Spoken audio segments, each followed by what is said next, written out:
Once upon a time, in a humble little cottage, standing at the edge of a wide green valley, there lived a poor widow and her only son, a cheerful, kind-hearted boy named Jack. Their roof sagged with age, their walls leaned with time, but their home was full of love. Their only treasure was a gentle brown cow named Milky White, who gave milk that kept them alive through many hard seasons. But as the years passed, Milky White grew old, and her milk began to dry up. Jack's mother sold the last bit of butter she could churn, mended clothes for neighbors, and prayed every night for a miracle. But none came.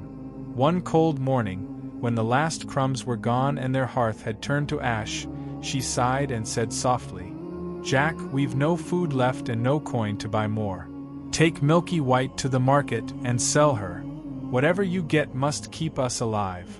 Jack's heart sank. He loved the cow like a friend, but he nodded bravely.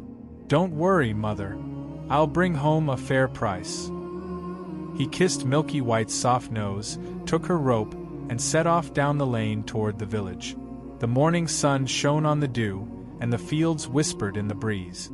When Jack reached a bend in the road shaded by great oak trees, he met a strange little man in a long green cloak.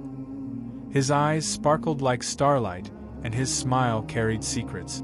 "Good day, young traveler," the man said. "That's a fine cow you've got there." Jack told him his story, how he must sell her for food and coin. The man stroked his beard thoughtfully. "Ah, but gold and silver are poor treasures compared to what I offer." He reached into his pocket and showed Jack 5 beans, each one shining faintly with a greenish light.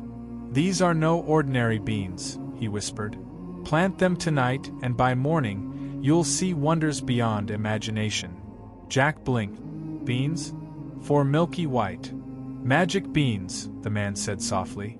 "Their worth is greater than any coin. You must trust in what grows unseen." Jack hesitated. He was young, curious, half hungry for adventure. The man's voice felt like truth wrapped in mystery. After a long pause, Jack traded the cow for the 5 beans. He tucked them carefully into his pocket and hurried home, his heart pounding with excitement. When he reached the cottage, his mother was waiting by the door. "Well, Jack, did you sell her? How much did you get?" Jack opened his palm, smiling. "Look, Mother, magic beans. They'll grow overnight into something wonderful." Her face went pale. "Magic beans." Before he could speak again, she snatched them from his hand and threw them out the window. "Foolish boy," she cried, her voice breaking. "You've traded our last hope for nonsense. We'll starve, Jack." Tears filled her eyes. She turned away, weeping by the cold hearth. Jack said nothing. Shame pressed against his chest like stone. That night, he crept into bed hungry and heartbroken, listening to his mother's quiet sobs fade into the dark. At dawn, a strange green light shimmered through Jack's window. He rubbed his eyes and gasped. Outside the cottage, where the beans had fallen, stood a giant beanstalk, thick as a tree trunk and rising high into the clouds.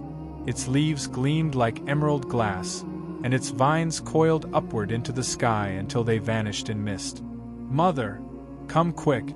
The beans were truly magic. But she only shook her head. "Don't go climbing such nonsense, Jack. You'll break your neck." Yet curiosity burned brighter than fear. Jack gripped the vine, placed his foot on a leaf the size of a platter, and began to climb. Up he went, higher and higher, through cool mist and drifting wind. Birds circled far below him, their wings small as dots. The world shrank beneath him. The fields, the river, his cottage, all turning to a painted patchwork of color. After hours of climbing, Jack reached the top and pulled himself into a land unlike any he had ever seen, a land among the clouds. The air shimmered with light. The ground was soft like mist, and in the distance rose a castle, tall as a mountain, with gates that touched the sky. Near the castle gate stood a kind-looking woman, a giantess. Her eyes were gentle, but her arms looked strong enough to lift a tree. "Good morning, ma'am," Jack said, bowing politely. "I'm hungry and far from home. Might you spare me a bite to eat?" She frowned kindly. "Poor boy. I would, but my husband is a giant, and if he finds you here, he'll eat you for his supper. Please, ma'am, Jack begged. I'll be quick, I promise. Her heart softened. She lifted him gently into the kitchen, gave him a piece of bread as big as his head and a mug of milk large enough to bathe in. But before he could finish, there came a heavy thud, then another, shaking the floor. Quick! Hide, she whispered, pushing him inside a copper pot. The door creaked open. A huge shadow filled the room. The giant entered, hair tangled, eyes blazing, teeth like tusks. His voice roared like thunder. Fee-fi-f-o-fum. I smell the blood of an Englishman. Be he alive or be he dead. I'll grind his bones to make my bread. You smell nothing but the wind, said the giantess. You've been hunting too long. The giant grumbled, sat down, and dropped a sack of gold coins on the table. He counted them slowly until his head nodded and he fell asleep, snoring so loud the rafters trembled. Jack slipped from his hiding place, took one small sack of gold, and fled. He slid down the beanstalk as fast as lightning and landed safely beside his cottage. Mother! Look, he cried. Gold from the castle in the clouds. She gasped, wept, and hugged him tight.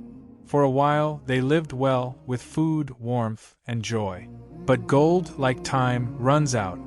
When the last coin was spent, Jack looked again at the towering beanstalk. Please, Jack, his mother said. Don't climb again.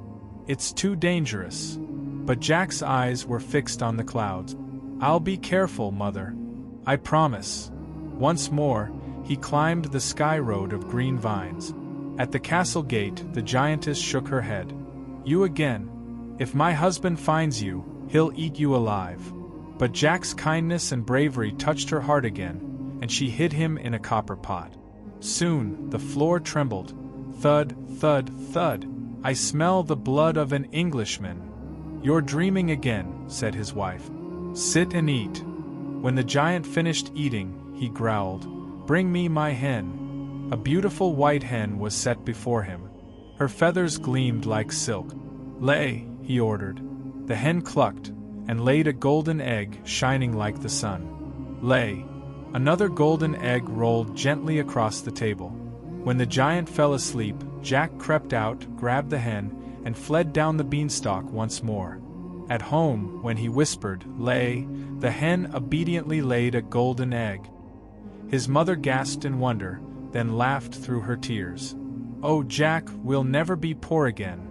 Months passed in peace, but Jack's heart, ever restless, gazed again at the beanstalk. There must be more up there, he thought. One last time. His mother pleaded, You've tempted fate enough, my son. But he kissed her hand and promised, I'll return safely, mother. I swear it.